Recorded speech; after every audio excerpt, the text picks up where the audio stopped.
सबके आशीर्वाद से 1984 में कांग्रेस को 404 सीट मिली थी। आप ही लोगों ने आदेश दिया था अब की बार 400 पार करिए। आज मैं बनारस की पुण्य भूमि से आप लोगों से निवेदन कर रहा हूं, वो नारा फिर दोहराइए, पूरे समाज में कहिए, अब की बार, जोर से बोलिए, अब की बार, अब की बार।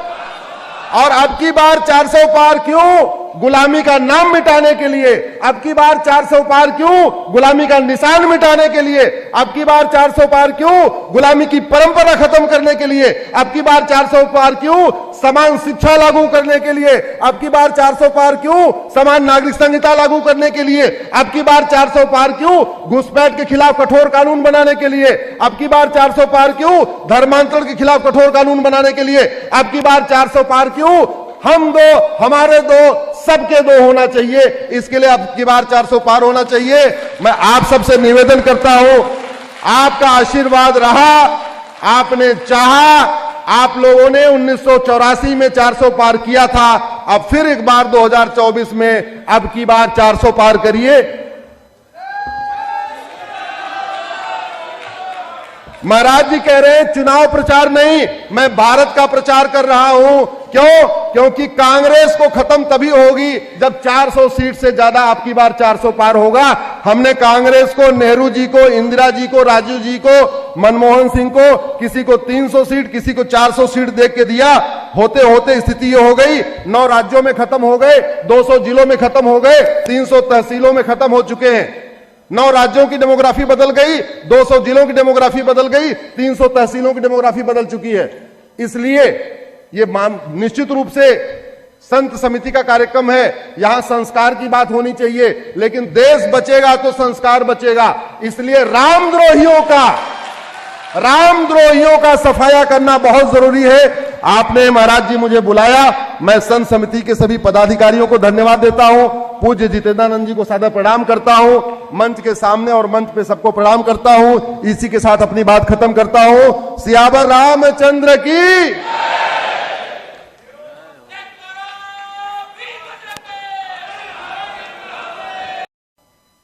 राइट टू एजुकेशन सब पे लागू होता था।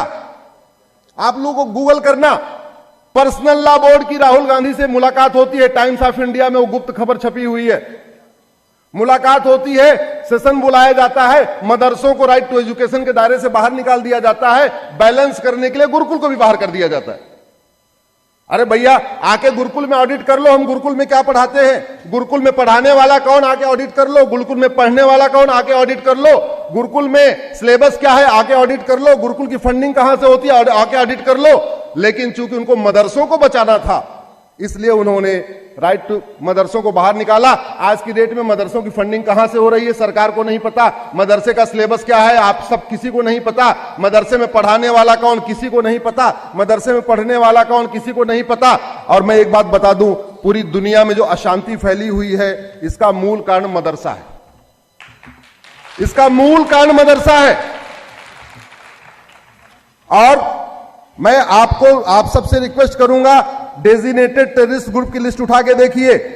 ये जो इतने सारे आतंकवादी संगठन बने हुए हैं, आतंकवादी संगठनों में समानता ये है, ये सारे मदरसे से निकले हुए हैं। मैं आतंकवादी संगठनों का नाम बता रहा हूं जिसको यूएन ने बैन किया है। अब्दुल्ला आजम ब्रिगेड, अबू सयाफ, अदन इस्लामिक आर्मी, अल हरमैन, अल इतिहाद, अल मोरबिन, अल नुसरा, अल कैदा, Ansar al Sharia, Ansar al Islam, Ansar Dine, armed Islamic group, league of partition, Boko Haram, Egypt Islamic group, Haqqani network, Harkat Jihad, हरकत मुजाहिदीन, हरकत शाम, जमीयतुल इंसार, जहाद तहरीर, जिहाद union, Islamic movement of Uzbekistan, Islamic state of Sahara, Islamic state of Iran, Islamic state of Africa, जैसे मोहम्मद, जैसल मुजाहिदीन, जमात अंसार, जमात असरूद, जमात नस्ल, जमात ul Ahrar, Jemaah Islamiyah, jund al Aqsa, jund al Khalifa, Lashkar Taiba, Lashkar Jahangir, Libyan Islamic group, Morocco Islamic group, movement of al jihad, Mujahideen Indonesia, Tehrik Taliban, Hamas से लेके जितने भी आतंकवादी संगठन हैं, पूरी दुनिया में अशांति फैलाने वाले, उनमें एक ही चीज कॉमन है, जो शिक्षा हो रही है, जो टीचिंग हो रही है, क्या हो रही है उसमें